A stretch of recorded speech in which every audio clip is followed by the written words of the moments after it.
guys! Welcome back again to my YouTube channel. At ito guys may chika ako sa inyo guys. Alam nyo ba, may bagong loan application na legit. Yes po, marami nang nakapag-try nito. Marami na rin nakakapagsabi na legit siya. At hindi daw to 7 days guys. Yes, ito yung loan application na hindi after 6 days is magbabayad ka na. At ito pa guys buo mong marireceive yung malo-loan mo dito. Yes, wala pong bawas. At syempre, available to sa Google Play Store at sa App Store. Kahit saan ka mag-download, may choices ka. Walang problema kung iPhone ang gamit mo or Android user ka. Available siya sa App Store at sa Google Play Store. O, diba? So, yan guys. For those na hindi pa to alam at talagang nahuhuli sa balita, guys. Nako, panoorin mo tong video na to. Kasi dito guys, panibagong legit na naman na loan application yung ating pag-uusapan, which is si Fido PH. So, ako guys is my bad credit history. Ako yung may record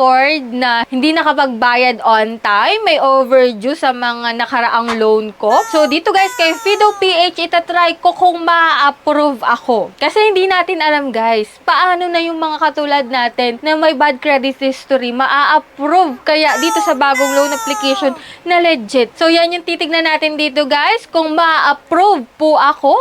Marami na rin nakakapag-vlog nito na legit daw talaga. At so far, siguro ito na inaantay natin ngayong 2025. Kaya ito guys, panoorin mo to hanggang dulo. Pero bago natin puntahan si Fido PH guys, kung gusto mong sumali sa akin pa weekly Gcash giveaway, tuloy-tuloy pa rin po yun. Check mo yung community tab ko kasi nakapost po dun yung aking 5 lucky winners nung Monday. At ngayon guys, if ever man na bago ka sa aking channel, i-click mo na yung subscribe button, turn on the notification bell at syempre, i-like mo na tong video na to, mag-comment ka na dyan sa baba para next Monday, isa ka na sa susunod na winners natin. At syempre, last Monday of the month, nako, malapit na rin po yun. Isa po ulit na lucky winner ang pipiliin ko sa pa-cellphone giveaway. And so much for that guys. Kung interesado ka na malaman at hindi mo pa alam tong balita guys sa bagong loan application na si Fido PH, nako, keep watching.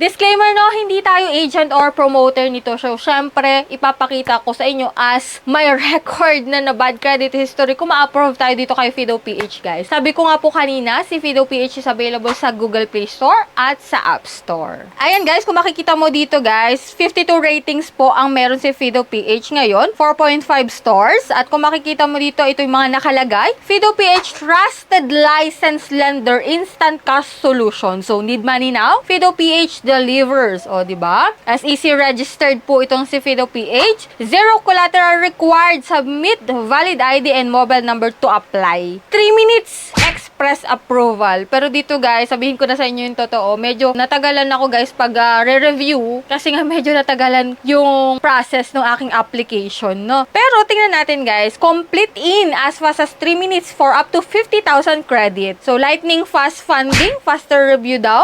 Pero, yung sa akin is hindi naman siya fast. Yung sa akin guys is medyo natagalan lang ng konti pero hindi naman siya umabot guys ng oras. Mga ilang minutes lang po, no? So dito guys, flexible repayment plans. Pwede ka daw pong mamili after 180 days, 150, 120, tapos may 6 terms. So check natin guys. Kasi sabi ng ilan, hindi daw po to 7 days. After a week, magbabayad ka na agad. So dito guys, tinry ko talaga. Syempre para gusto ko malaman kung anong meron dito kay Fido PH. So dito guys, nakalagay po kay Fido PH is 30,000 po yung maximum loan amount if ever na first time ka. 0.05% per day po yung interest at may 3 to 6 months. Yes, 3 to 6 months, guys. So, click natin yung apply. Siyempre, magla-login at sign up ka dito kapag wala ka pang account. Magsiset ka ng password. And then, ito yung mga fill upan mo dito. Personal information, employment information, add contact. 2 contact number lang po yung hinihingi dito kay Fido PH. Ito po yung mga ID na pwede dito. So, ito po yung mga recommended ID, national ID, UMID, driver license, and PhilHealth. Biruin mo guys PhilHealth ay recommended. O, diba? Ito yung first time ko na nakakita na PhilHealth what is recommended na valid ID dito. So dito guys, pwedeng mo siyang ma-receive sa bank, any bank, or e-wallet, which is ang pamimilian is GCash, Maya, and GrabPay. May face recognition po dito. And dito guys, sa assessment in progress, medyo nakailang minutes ata yung nailaan sa akin dito guys. And after nun, in process. The application is currently in process. Please be patient. We will notify you as soon as there's a result. So dito guys, nakailang minutes din ako guys bago ko nakita yung result, which is eto nga po yung result ng aking pag-apply dito kay Fido PH as my bad credit history. So dito guys, not approved. Yes, hindi po ako na-approve. So sorry, based on the current credit assessment, you have not been approved for a credit limit. To avoid frequent operation, please try applying again after June 5, 2025. So pwede po ako mag-reapply again sa June 5, 2025. And dito guys, sa nakikita ko naman sa ibang review, may mga na-approve ng 1,000 up to 4,000 pesos, which is 61 days po yun, na meron, nahahati po siya sa 4 terms, which is yung 4 terms niya, katulad kay Mabilis Cash, 15 days ng 15 days. Kung siya ay 4 terms, 1 month, 2 months.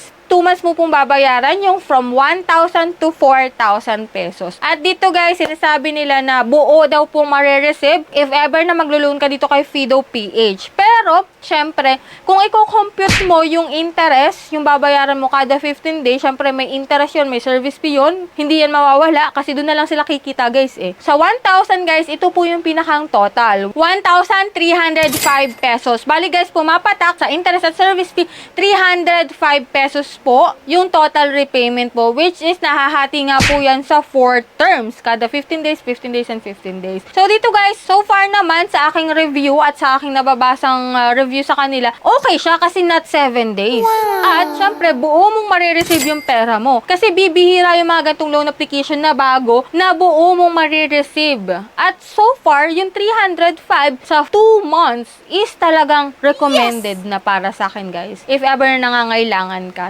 Syempre, iba-iba din yung loan, iba-iba din yung interest, yung service fee, once na mas tumaas pa yung loan amount na ipapautang sa'yo, guys. So, yan, guys. Sana nalinawan kayo dito kay Fido PH. So far, guys, okay para sa akin si Fido PH. If ever na hindi mo pa to alam, itry mo at i-comment mo po dyan sa comment section if ever na approve ka para at least malaman din nung iba at magkaroon sila ng idea about dito kay Fido PH. So much for that, guys. If ever na may katanungan kayo, comment nyo lang po dyan sa baba. And that's it. Yan po yung vlog natin about dito sa bagong loan application na legit. At talagang recommended siya ngayon 2025 ha. That's it for today. If ever na hindi ka pa dyan nakasubscribe, click mo na yung subscribe button, turn on the notification bell, and see you on my next vlog.